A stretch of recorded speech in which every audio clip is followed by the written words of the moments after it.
तनाव से भरी भूमि एल्डोरिया, जहां उजाला और अंधकार के बीच संघर्ष चलता है, यहाँ की घाटियों में छुपा हुआ है एक योद्धा ज़ार्कॉन नरिंथिया की गुप्त वादियों से निकलकर ज़ार्कॉन ने मुम्फायर मंदिर के साधुओं से शिक्षा पाए। उसमें एक विशालकाय की ताकत और एक चिकित्सक की करुणा है, लेकिन एल्डोरिया पर अत्याचारी लॉर्ड केल्थॉर्न का शासन है, जिसकी लोहे की सेनाएं निर्दोष लोग।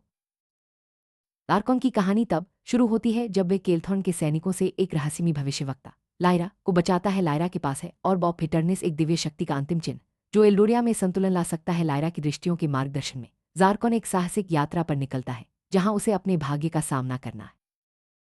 अपनी यात्रा में ज़ार्कॉन को मिलते हैं कुछ अनोखे साथी। टॉर्विक, एक बौना आविष्कारक जिसकी एक भुजा यांत्रिक है। सरीना, एक एल्वन रेंजर जिसकी नजरें झूठ का पर्दा भेद सकती हैं। और राइडन, केल्थॉर्न की काली सेना का पूर्व योद्धा जो प्रायश्चित की तलाश में है। ये साथी ज़ार्कॉन के साथ मिलकर एल्डोरिया की मुक्ति की राह पर निकलते हैं।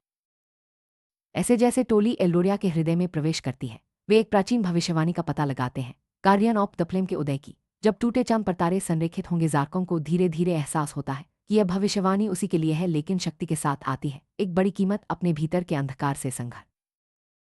ज़ार्कॉन को अपनी असली शक्ति पाने के लिए अपने भीतर छिपे अंधकार का सामना करना पड़ता है। यह अंधकार केल्थॉर्न की जादूगरी से उपजा है, जो उसकी आत्मा को निगलने की धमकी देता है। ज़ार्कॉन का संघर्ष केवल बाहरी दुश्मनों से नहीं, बल्कि अपने भीतर की कमजोरियों से भी है। यही उसकी असली परीक्षा है। ओलिया एल्डोरिया के सबसे खतरनाक स्थान इक्लिप्सियन कीप की ओर बढ़ती है। यहाँ केल्थॉर्न ने वर्जित जादू से सर्पेंट ऑफ द वर्ल्ड को बुला लिया है। ज़ार्कॉन और उसके साथी साहस और बलिदान के साथ अंतिम युद्ध की तैयारी करते हैं, क्योंकि अब पूरे राज्य का भविष्य दांव पर है। क्लिप्सियन कीप के खंडहरों में केल्थॉर्न अपनी काली जादू से सर्पेंट ऑफ द वर्ल्ड को बुलाता है। आग और प्रकाश के तूफान में ज़ार्कॉन और बॉब इटर्निस के साथ केल्थॉर्न का सामना करता है। ये युद्ध केवल तलवारों का नहीं, बल्कि आत्मा की शक्ति और बलिदान का भी है।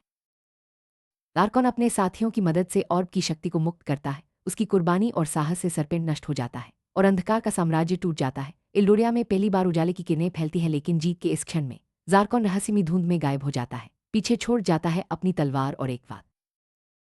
ऐसे ही एल्डोरिया में नई सुबह होती है। लोग ज़ार्कॉन की तलवार और उसके वचन को याद करते हैं, जब भी अंधकार लौटेगा रक्षक फिर आएगा। यह कहानी हमें सिखाती है कि सच्चा नायक वही है जो अपने भीतर के अंधकार को हराकर दूसरों के लिए उजाला लाता है। एल्डोरिया की गाथा यही नहीं रुकती, यह हर उस दिल में जीवित है जो उम्मीद और साहस से भरा।